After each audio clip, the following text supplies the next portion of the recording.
ಶಿರಸಿಯ ಐತಿಹಾಸಿಕ ಮಾರಿಕಾಂಬಾ ಜಾತ್ರೆಯ ಹಿನ್ನೆಲೆಯಲ್ಲಿ ನಗರದ ರಸ್ತೆಗಳ ಸುಧಾರಣೆ ಹಾಗೂ ಮೂಲಭೂತ ಸೌಕರ್ಯಗಳಿಗೆ ವಿಶೇಷ ಆದ್ಯತೆ ನೀಡಿರುವ ಶಾಸಕ ಭೀಮಣ್ಣ ನಾಯ್ಕ ಅವರು ಕ್ಷೇತ್ರದಲ್ಲಿ ಸುಮಾರು 3 ಕೋಟಿ ರೂಪಾಯಿಗಳಿಗೂ ಅಧಿಕ ಮೊತ್ತದ ವಿವಿಧ ಅಭಿವೃದ್ಧಿ ಕಾಮಗಾರಿಗಳಿಗೆ ಅಧಿಕೃತವಾಗಿ ಚಾಲನೆ ನೀಡಿದರು.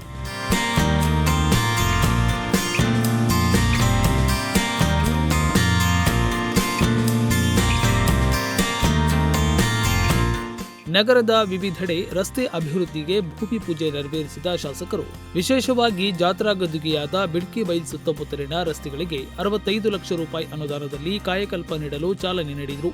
ಇದರೊಂದಿಗೆ ನಗರದ ಭಾಸ್ಕರ ಕಾಲೋನಿ ಮತ್ತು ಮಾರುತಿ ಗಲ್ಲಿ, ವಿದ್ಯಾನಗರ ಮತ್ತು ಸಹ್ಯಾದ್ರಿ ಕಾಲೋನಿ, ಮಾರಿಕಾಂಬಾದ ಕ್ರೀಡಾಂಗಣದ ಎದುರಿನ ರಸ್ತೆ ಹಾಗೂ ಮುರಾರಿಕೊಪ್ಪದ ರಸ್ತೆ ಅಭಿವೃದ್ಧಿ ಕಾಮಗಾರಿಗಳಿಗೆ ಗುದ್ದಲಿ ಪೂಜೆಯನ್ನ ನೆರವೇರಿಸಿದರು.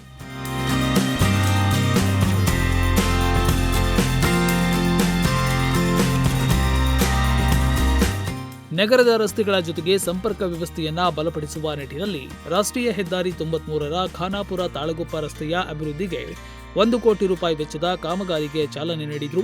ಸಂಜೆ ಗ್ರಾಮೀಣ ಭಾಗವಾದ ದೊಡ್ಡಳ್ಳಿಯ ನರೇಬೈಲ್ ಊರಿನ ಒಳಗಿನ ರಸ್ತೆ ಕಾಮಗಾರಿಗೆ ಶಂಕುಸ್ಥಾಪನೆ ನೆರವೇರಿಸುವ ಮೂಲಕ ಗ್ರಾಮೀಣ ಅಭಿವೃದ್ಧಿಗೂ ಕ್ರಮ ಕೈಗೊಳ್ಳಲಾಗಿದೆ ಎಂದು ಶಾಸಕರು ತಿಳಿಸಿದರು. ಕ್ಷೇತ್ರದ ಶೈಕ್ಷಣಿಕ ಹಾಗೂ ಮೂಲಭೂತ ಸೌಕರ್ಯಗಳ ಅಭಿವೃದ್ಧಿಗೆ ಈ ಕಾಮಗಾರಿಗಳು ಹೊಸ ವೇಗ ನೀಡಲಿವೆ ಎಂದು ಅವರು ಅಭಿಪ್ರಾಯ ವ್ಯಕ್ತಪಡಿಸಿದರು. ಈ ವೇಳೆ ಸ್ಥಳೀಯ ಮುಖಂಡರು, ಇಲಾಖೆಯ ಅಧಿಕಾರಿಗಳು ಹಾಗೂ ಸಾರ್ವಜನಿಕರು ಉಪಸ್ಥಿತರಿದ್ದರು. Nudisiri news desk, Sirsi.